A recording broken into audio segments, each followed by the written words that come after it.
The blackout had begun the night before without warning. No storm, no warning, just sudden, oppressive darkness that swallowed the entire city. Elena sat on the floor of her apartment in Valencia, the only light a flickering candle warped by her trembling hands. The silence was thick, unnatural, broken only by the occasional far-off bang or the scratch of branches against the glass. She hadn't slept. Someone had been outside the building just before the lights went out. A man, unmoving, his silhouette outlined against the dull sky. Now he was gone, but she could feel him, watching from somewhere. The government statement had been no help. "We are investigating." Her neighbors were either gone or silent. The entire building felt hollow. She'd locked the door twice. Still, every creak from the hallway made her breath catch. She wasn't sure she was alone anymore. The power hadn't returned by morning, and neither had the noise of the city. No cars, no voices, no distant hum of electricity, just stillness. Elena hadn't dared open the curtains. She moved through the apartment with the candle stub, shadows dragging behind her like silent stalkers. Her phone was dead, no signal, no Wi-Fi, and her backup charger had inexplicably failed. At 3:17 a.m., she'd heard someone on the stairs. Slow steps, pausing just outside her door. Then a soft knock, barely audible, like it wasn't meant to be heard, only felt. She held her breath until the steps faded. Now she stood with her back to the door, listening again. Something scraped softly against the hallway floor, as if being dragged. Her building had no doorman, no security, just an aging lock between her and whatever waited outside. She moved the dresser in front of the door. It wasn't much, just particle board and stubborn hinges, but it made her feel a little less exposed. The scraping sound had stopped, but the silence it left behind was worse. Elena pressed her ear to the wall, straining to hear through the thick plaster, a muffled creak, like a floorboard under weight. Her building was old, but she knew its noises. This wasn't one of them. Her eyes darted to the peephole. Nothing. She waited a moment, then checked again. This time, a single sheet of paper was folded and tucked into the edge of the frame on the outside. She hadn't heard it being placed there. Her throat tightened. She didn't want to open the door, but her hand reached for the knob anyway, against better judgment. Something about the note. It was personal. Like whoever left it knew her. She opened the door just enough to grab the note, then slammed it shut again, heart racing. The paper was thin and smelled faintly of sweat, like it had been clutched too tightly for too long. Her fingers trembled as she unfolded it. No greeting, no name, just 4 words in uneven, frantic handwriting. "I know you're alone." Elena stared at it, her breath catching. She turned the lock again, then slid to the floor, pressing her back against the door. This wasn't random. Someone had been watching her, maybe for days. She thought of the man she'd glimpsed yesterday, standing too still across the street, like a broken mannequin. No phone, no smoke, just eyes aimed upward, her windows. She thought he'd left when the sun went down, but what if he never had? What if he'd been waiting for the lights to go out? The apartment had never felt so small. Every creak of the wooden floor, every groan of the old pipes made her flinch. She drew the curtains shut, then second-guessed herself and opened them just enough to peek out. Nothing. The street below was still swallowed in darkness. No cars moved, no lights blinked in other buildings. It was as if the world had been drained of sound and motion. Then she saw it, a figure, standing directly beneath her window. Not moving, not looking up, just there, like a statue waiting for the right moment to come alive. Elena stumbled backward, knocking over a lamp. The crash rang out like an explosion in the silence. She scrambled to her feet, chest heaving. Her phone buzzed again. A message, no number. "You dropped something."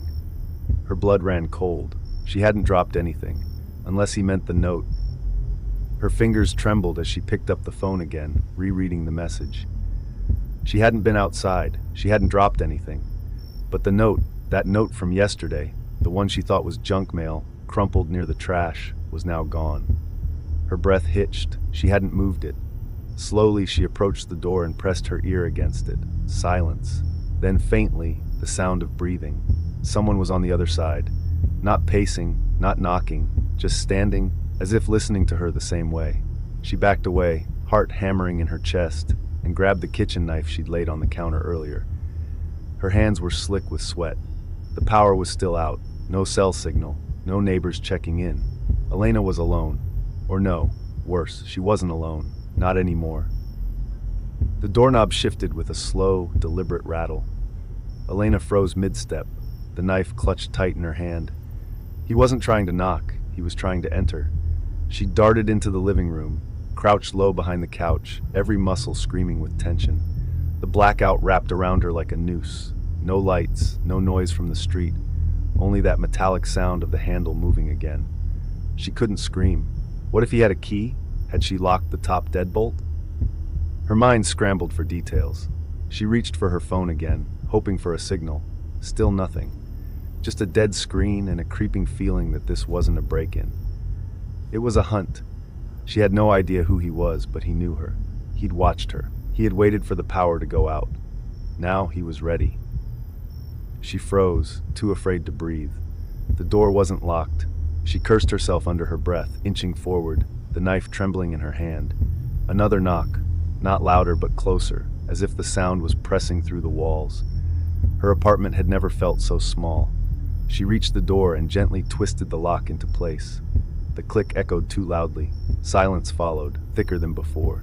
She backed away again, eyes darting to every dark corner, every window.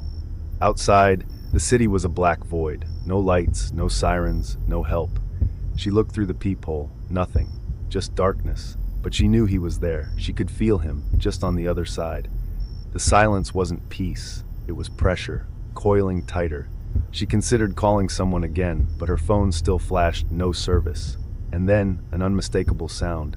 The soft scrape of metal against the lock, slow and deliberate. Someone was trying to pick it. Elena's hand went to her mouth, stifling a scream, as the door creaked open, inch by inch. The handle twisted again, ever so slowly, like he was savoring the moment. Her body refused to move, even though every part of her wanted to run. The knife was still in her grasp, but it felt useless in the face of the terror that was about to unfold. Her eyes fixed on the door, her pulse hammering in her throat, but she refused to make a sound. If she could stay still, if she could stay quiet, maybe, just maybe, he would think she wasn't here. The door opened wider, but he wasn't there yet. His shadow stretched just beyond the threshold, his presence like a dark cloud pushing forward. The silence pressed in harder, until her ears started ringing. She wasn't alone. He was so close now. Her heart thundered as her eyes locked on the shadows, waiting for him to step fully into her room, waiting for the moment when she would have to face him. Then, just as the silence became unbearable, Elena heard it, the sound of a breath. It wasn't wind or a draft, it was deliberate, shallow, uneven, like someone waiting, holding their breath. He was there, just beyond the doorway, so close now that she could feel his presence without seeing him. Her heart hammered in her chest. The knife in her hand felt cold, heavy, and foreign, but it was all she had. She couldn't move, couldn't think. Every muscle screamed to flee, but the apartment's walls seemed to close in around her, leaving her with nowhere to go. His footsteps echoed again, slow and deliberate. Each one seemed to stretch the seconds into eternity. She tightened her grip on the knife, her fingers aching. He was coming. He would cross the threshold, and when he did, everything, the fear, the watching eyes, the dark presence, would become painfully real. Just as his foot scraped against the threshold, a deafening crash echoed from the stairwell. A door slamming open, followed by hurried, unfamiliar footsteps and a woman's voice yelling in Spanish. The sound startled both of them. Elena didn't wait. Fueled by terror, she threw the door open and slashed blindly with the knife. The figure recoiled with a grunt, stumbling back into the shadows. She didn't look, she ran. Down the stairwell, barefoot, candlelight bouncing behind her, her lungs burning. On the ground floor, the building manager's wife stood with a flashlight and a broken broom, calling for anyone still inside. Elena burst out onto the street where the night remained thick and powerless, but she wasn't alone anymore. Behind her, the apartment loomed silent and dark, holding its breath like it always had. Whatever had come for her hadn't expected her to fight. Not this time.